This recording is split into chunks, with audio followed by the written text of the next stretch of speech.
12월 18일 새벽 예배 말씀입니다. 기도드리겠습니다. 하나님 아버지, 또 이 새벽에 주님께서 우리를 불러주사 또 하나님 앞에 또 대면으로 또 영상으로 또 예배 드릴 수 있는 은혜 주심에 감사드립니다. 하나님 아버지, 이 시간 우리가 오직 주님의 긍휼히 여기심과 그 자비하심, 그 은혜만을 의지하며 나아갑니다. 그 은혜밖에는 우리가 소망이 없음을 고백합니다. 연약한 우리의 심령 가운데 성령께서 빛을 비추사 우리의 존재의 실상이 깨달아질 수 있도록 도와주시고 말씀에 참 의미가 깨달아질 수 있는 은혜를 허락하여 주시기를 바라고 원합니다. 말씀을 듣고 그냥 지나치는 것이 아니라 우리 심령의 말씀이 부딪히며 우리 존재를 또 새롭게 형성하며 말씀을 따라 빚어져가는 우리의 각 사람 될 수 있도록 역사하여 주옵소서. 오직 주님께 모든 것을 의탁드리오며 살아계신 우리 주 예수 그리스도의 이름으로 기도드리옵나이다. 아멘. 하나님 말씀 요한계시록 4장 1절에서 11절 말씀 함께 살펴보겠습니다. 요한계시록 4장 1절에서 11절 말씀을 함께 합독하겠습니다. 신약성경 402쪽쯤에 있습니다. 계시록 4장 1절에서 11절 말씀입니다. 이 일 후에 내가 보니 하늘에 열린 문이 있는데 내가 들은 바 처음에 내게 말하던 나팔 소리 같은 그 음성이 이르되 이리로 올라오라. 이후에 마땅히 일어날 일들을 내가 내게 보이리라 하시더라. 내가 곧 성령에 감동되었더니 보라, 하늘의 보좌를 베풀었고 그 보좌 위에 앉으신 이가 있는데 앉으신 이의 모양이 벽옥과 홍보석 같고 또 무지개가 있어 보좌에 둘렀는데 그 모양이 녹보석 같더라. 또 보좌에 둘러 24 보좌들이 있고 그 보좌들 위에 24 장로들이 흰옷을 입고 머리에 금관을 쓰고 앉았더라. 보좌로부터 번개와 음성과 우레소리가 나고 보좌 앞에 켠 등불 7이 있으니 이는 하나님의 7 영이라.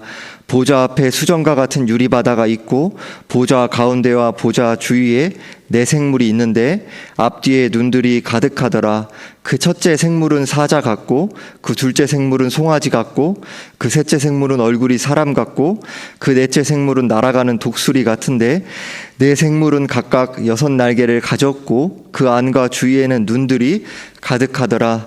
그들이 밤낮 쉬지 않고 이르기를 거룩하다 거룩하다 거룩하다 주 하나님 곧 전능하신 이여 전에도 계셨고 이제도 계시고 장차 오실 이시라 하고 그 생물들이 보좌에 앉으사 세세토록 살아계시는 이에게 영광과 존귀와 감사를 돌릴 때에 24 장로들이 보좌에 앉으신 이 앞에 엎드려 세세토록 살아계시는 이에게 경배하고 자기의 관을 보좌 앞에 드리며 이르되 우리 주 하나님이여 영광과 존귀와 권능을 받으시는 것이 합당하오니 주께서 만물을 지으신지라 만물이 주의 뜻대로 있었고 또 지으심을 받았나이다 하더라.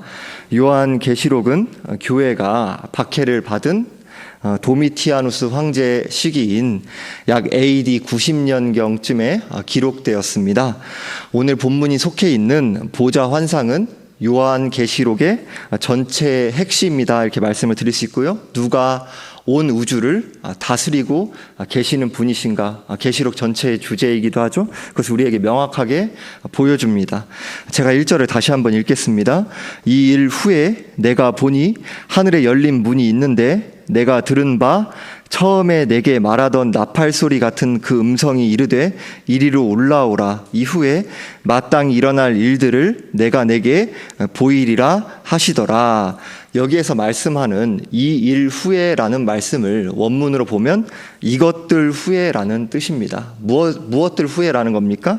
그러니까 다시 말해서 계시록 1장을 보시면 그리스도의 환상 에 대해서 기록하고 있죠. 또 그리고 2장과 3장에서는 7 교회에 대한 그 말씀이 기록되어 있습니다. 그러니까 그 1장과 2장과 3장의 그리스도의 환상과 2장과 3장의 7 교회에 대한 환상을 그 계시를 받고 나서 오늘 본문인 보좌 환상을 보았다라는 뜻입니다. 그 계시에 이어서 보좌 환상을 보았다 이렇게 기록합니다. 요한은 처음에 내게 말하던 나팔 소리 같은 주님의 음성을 들었다 이렇게 말씀합니다. 이 음성은 계시록 1장 10절에서도 비슷한 표현이 쓰이고 있어요. 그것을 볼 때 예수님의 음성, 그곳에서 예수님이 이 표현과 함께 말씀하시는 내용이 이어지죠. 그래서 예수님의 음성이다라는 것을 알 수 있습니다. 나팔 소리는 주로 하나님이 능력으로 임하시는 것을 묘사하는 데 쓰이는 표현인데요. 예수님은 요한에게 이 일 후에 마땅히 일어날 일들, 그러니까 즉 반드시 발생할 일들을 내게 보여주겠다라고 말씀하십니다. 그러니까 이후에 주어지는 계속되는 환상 후에 반드시 일어날 일을 가르쳐 줄 것인데, 바로 예수 그리스도께서 재림하실 때 주어지는 최후 심판과 성도들이 새하늘과 새 땅에서 복락을 누리는 그 일들을 내게 보여주겠다, 이것을 말씀합니다. 1절에서 요한이 하늘에 열린 문으로 초대되는 장면은 박해와 환란의 시대를 지나오는 성도들을 하나님께서 특별히 위로해 주시는 말씀입니다. 주님은 현실적인 악의 도전 앞에서 낙담과 절망에 빠져있는 요한과 교회를 향해서 지상의 너머 세계, 이 땅의 것이 전부가 아니다, 하늘의 세계가 존재한다는 사실을 분명히 시켜주시기를 원하십니다. 요한계시록은 고난의 시대를 살아가는 교회에게 악의 세력이 있음에도 그것에 대항하여 끝까지 신실할 것을 격려하고 있는 책입니다. 성경은 교회에 대하여 환란을 피해가는 자들이 아니라 궁극적으로 승리를 이루실 주님을 바라보면서 환란을 정면 돌파하는 자들이다, 이렇게 말씀합니다. 계시록 4장 바로 2절에 3절 말씀 이어서 제가 읽겠습니다. 내가 곧 성령에 감동되었더니 보라, 하늘의 보좌를 베풀었고 그 보좌 위에 앉으신 이가 있는데 앉으신 이의 모양이 벽옥과 홍보석 같고 또 무지개가 있어 보좌에 둘렀는데 그 모양이 녹보석 같더라. 그러니까 계시록 4장과 5장의 말씀을 보좌 환상이다 이렇게 부르는데요. 그 중에서도 4장 2절 말씀은 요한계시록 전체의 주제가 집약된, 어찌 보면 핵심된 구절이다 이렇게 드릴 수 있습니다. 어떻게 보면 계시록에서 가장 무거운 말씀이다라고도 이렇게 드릴 수가 있어요. 그 이유가 무엇이냐면 보좌는 하나님의 다스리심, 즉 하나님 자체를 이제 나타내는데요. 하나님의 왕되심과 그리고 하나님께서 온 세상 우주 만물과 역사를 주권적으로 다스리시는 분이시다라는 것을 가리킵니다. 그것을 상징하죠. 보좌에서, 보좌라는 단어는 신약 성경에 총 62회 등장하는데 요한계시록에서는 47회가 등장합니다. 그만큼 요한계시록에서 핵심 단어인 것입니다. 그 중에서 특히 보좌 환상이라 불리는 4장과 5장에서는 17회가 쓰입니다. 그럼 4장과 5장을 하늘에, 그렇기 때문에 보좌 환상이라 불리는 거죠. 요한계시록이 기록된 당시의 상황에서 보좌에서 다스리시는 하나님의 통치가 주는 메시지는 분명합니다. 즉 로마의 황제가 왕이 아니라 창조주 하나님, 전능하신 하나님 한 분만이 왕이시다라는 겁니다. 하나님만이 온 세상과 역사의 주권자이시다라는 것을 요한계시록이 바로 분명히 우리에게 가르쳐주고 있습니다.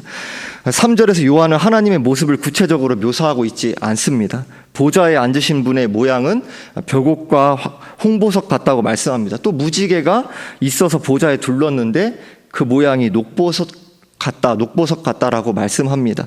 하나님의 찬란한 광채를 지상에 있는 것으로 다 설명할 방법이 없죠. 그래서 지상에 있는 것으로 표현할 길이 없어서 보석의 아름다움을 빗대서 표현하고 있습니다.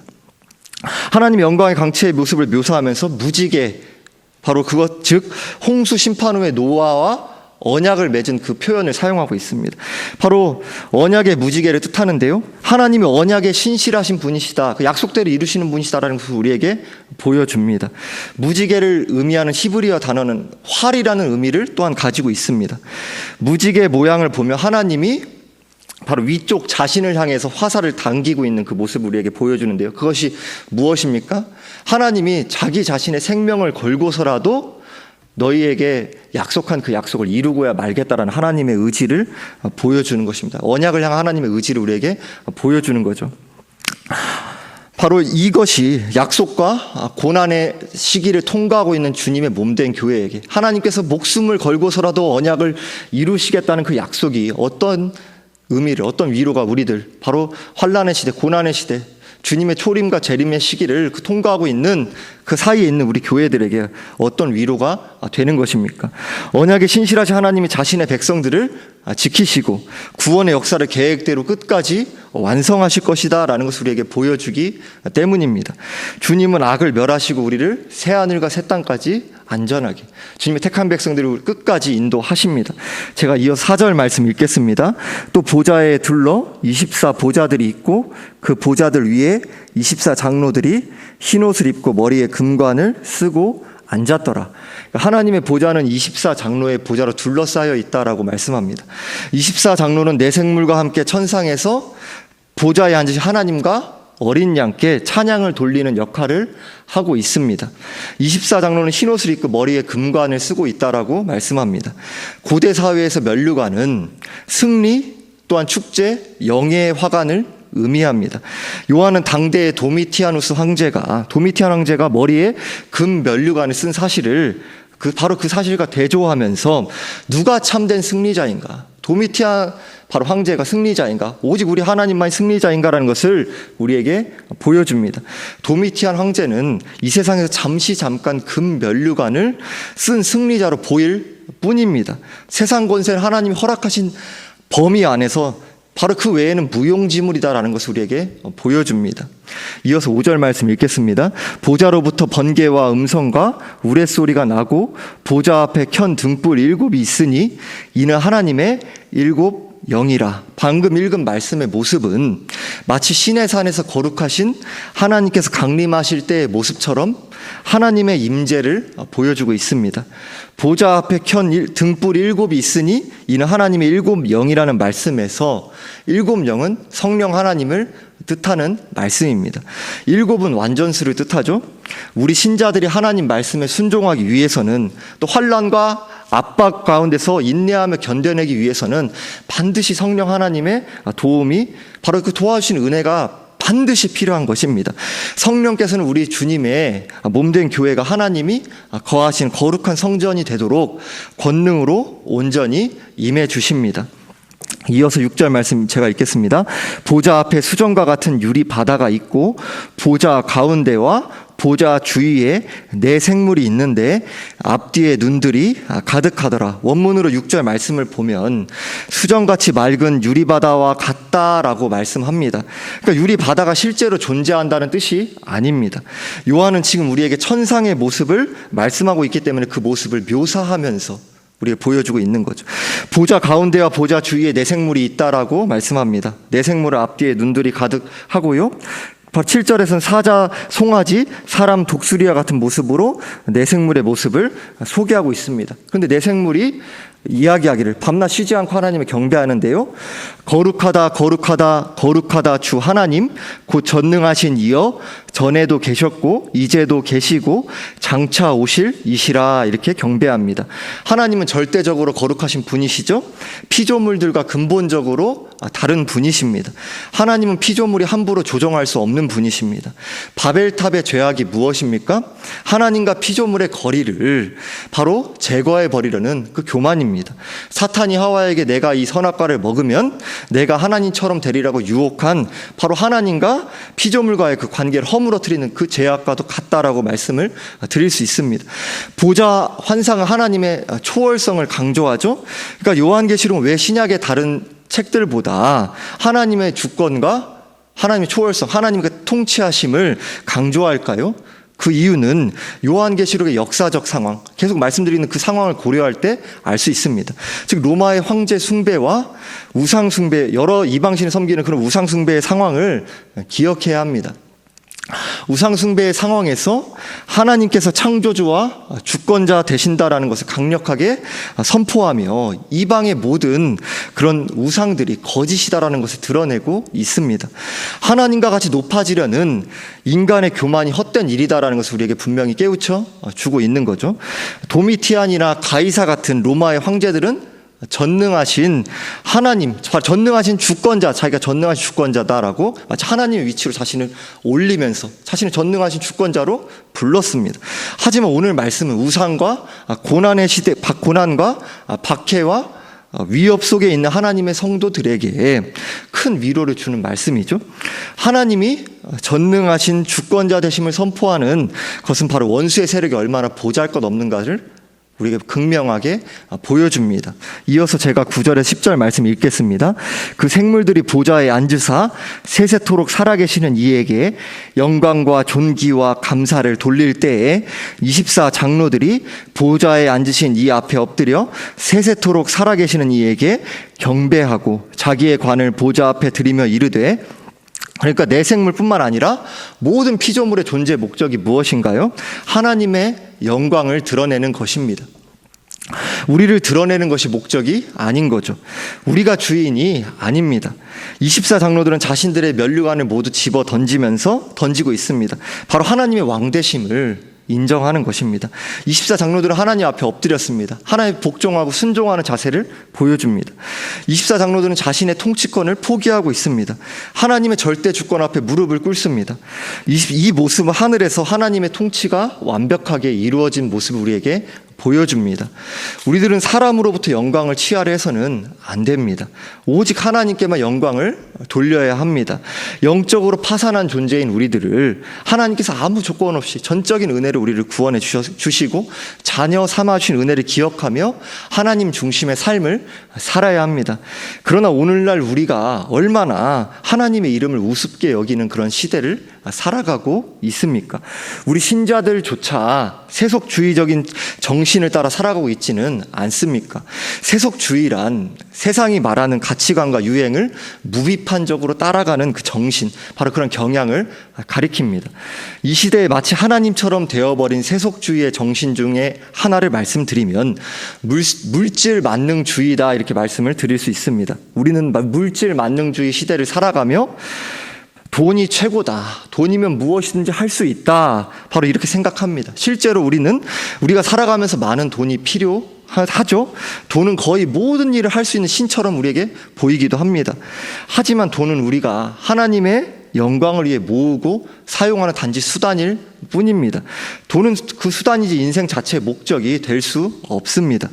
우리는 하나님을 나의 부와 번영을 위한 도구로, 나의 욕망을 만족시켜주기 위한, 또 복을 받기 위한 기복신앙을 위해 하나님을 램프의 요정, 지니같이 여기고 있지는 않은가, 우리를 진지하게 성찰해야 합니다. 봉사와 헌신과 헌금을 하면서도 드러내놓고 말하진 못하지만 교묘하게 이렇게 하면 내 인생이 술술 잘 풀리겠지, 하나님이 대박을 터뜨려 주시지는 않을까, 순전치 못한 동기로 나의 나라와 나의 영광을 위해 하나님을 길들이려 하는 모습이 우리에게 있지는 않습니까? 우리가 분명히 해야 할 것은 하나님이 우리를 위해 존재하시는 것이 아니라 우리가 하나님을 위해 존재한다는 사실입니다. 우리는 감히 하나님의 보좌를 흔들 수도 없고요, 하나님을 조종할 수 없습니다. 하나님 업신여김을 당하시지 않는 분이십니다. 오직 하나님께서는 절대 주권으로 하나님의 선하신 뜻과 구원의 역사를 이루어 가시는 분이십니다. 우리도 하나님의 영광과 하나님의 나라를 내 인생의 최우선에 바로 그런 목적과 가치로 삼고 바로 그렇게 살아가지 않고 부와 번영과 사업의 번창과 자녀의 형통과 나의 앞날과 돈과 명예와 권력을, 나의 바로 그 신앙과 나의 욕망을 뒤섞어서 번복하면서 합리화하고 있지는 않은지 돌아봐야 합니다. 전지하신 하나님 불꽃 같은 눈동자로 우리의 심령을 꿰뚫어보고 계십니다. 우리 하나님을 종이 호랑이로 여기지 않고 주님을 경외함으로 나의 면류관을 내려놓고 주님을 나의 왕으로 모시며 먼저 그의 나라와 그의 의를 구하는 저와 여러분들이 되기를 바랍니다. 이어서 11절 말씀을 제가 읽겠습니다. 우리 주 하나님이여 영광과 존귀와 권능을 받으시는 것이 합당하오니 주께서 만물을 지으신지라 만물이 주의 뜻대로 있었고 또 지으심을 받았나이다 하더라. 24 장로는 우리 주 하나님이여 라고 고백을 합니다. 당대의 도미티안 황제는 참람하게도 자신을 우리들의 주요 하나님이다라고 바로 부르도록 했어요. 이 라틴어 표현을 헬라어로 번역한 것이 우리 주 하나님입니다. 본문이 우리에게 주는 메시지는 분명하죠. 참으로 이 호칭을 받으실 수 있는 분은 살아계신 하나님뿐이다라는 겁니다. 우리는 당시 로마의 황제 숭배가 얼마나 가증스러웠는지를 알 수 있습니다. 11절에서 합당하다라는 표현은 당시의 황제 숭배와 관련돼서 쓰이던 표현입니다. 요한은 참으로 경배받기 합당한 분은 황제가 아니라 한 분 하나님 뿐이시다라는 것을 강조하고 있습니다. 한글 성경에 우리 주 하나님이여 영광과 존귀와 권능을 받으시는 것이 합당합니다. 다음에 나오는 왜냐하면이라는 원문에 있는 표현이 바로 생략되어 있는데요. 왜냐하면 주께서 만물을 창조하셨고 만물이 주의 뜻대로 있었고 또 창조되었기 때문입니다 라고 번역할 수 있습니다. 하나님은 창조주이시며 온 세상과 역사를 절대 주권으로 다스리시는 전능하신 분이십니다. 창조주 되시고 주권자 되시는 주님에 대한 말씀이 우리에게 주는 위로는 무엇입니까? 우리는 살아가며 두 손 두 발 들게 되는 것 같은 고난의 상황을 만나곤 하죠. 그럴 때 우리는 사방이 막혀있는 듯한 낙심과 절망을 또한 두려움을 경험하기도 합니다. 그러나 사방이 막혀있을지라도 하늘은 열려 있는 거죠. 하늘에서 주님은 우리 자신 안에 갇혀있을 때도 지금도 쉬지 않고 일하고 계십니다. 우리는 하늘 보좌를 바라봐야죠. 우리 힘과 능력을 바라볼 수 없게 주님께 간구하면서 하나님의 다스림을 바라보고 지금도 살아서 역사하시는 주님을 신뢰할 수 있는 믿음을 제게 허락하여 주십시오. 이렇게 우리들이 기도해야 하는 거죠. 하늘 보좌를 바라볼 때 나의 현실의 문제를 넘어서 하나님께서 우리를 다스리고 돌보시는 손길을 다시 한번 깨닫게 됩니다. 신뢰하게 됩니다. 위로를 얻게 됩니다. 하늘 보좌를 오늘 하루도 바라보며 또 그렇게 바라볼 수 있기를 기도하며 하나님의 절대 주권을 신뢰함으로 주님께 삶을 의탁드리는 성도님들의 오늘 한날이 또 되시기를 주님의 이름으로 축원드립니다. 기도드리겠습니다. 하나님 아버지, 살아서 역사하고 계시는 알파와 오메가 되시는 주님을 찬양합니다. 우리들이 연약하여서 주님을 불신하고 또 염려하며 세상 정신을 따라서 무비판적으로 신자로서의 그런 무한한 은혜를 받았음에도 불구하고 그렇게 불신자와 전혀 구별되지 않은 그런 모습으로 살아갈 때가 얼마나 많은지요. 우리의 그 죄악된 모습들 회개하오니 또 이 시대에 그 만몬, 바로 무엇보다도 그 물질에 대하여서 우리가 현혹되어서 그렇게 우리들이 온 정신과 온 열정과 온 에너지를 그곳에 집중하면서 바로 그것에 우상과 같이 여기고 그것에 절하면서 그것에 벌벌 떨면서 그렇게 살아가는 우리의 모습이 있음을 또한 주 앞에 고백하며 주의 은혜와 긍휼을 구합니다. 하나님 아버지, 하나님만이 참된 창조주이시며 주권자이시며 심판자이시며 온 세상을 자신의 뜻과 그 계획대로 이루어 가시는 그 유일하신 하나님이심을 다시금 우리 심령이 깨달으며 담대함을 얻을 수 있도록 도와주옵소서. 주의 말씀만이 참된 진리이며 우리가 나아갈 유일한 길임을 굳게 붙잡을 수 있도록 도와주옵소서. 우리가 하나님과 우리 자신의 욕망을 번복하여서 그렇게 합리화하고 그렇게 자기 자신을 속이는 그러한 모습들 우리 심령 가운데 깨달아 줄 수 있도록 도와주옵소서.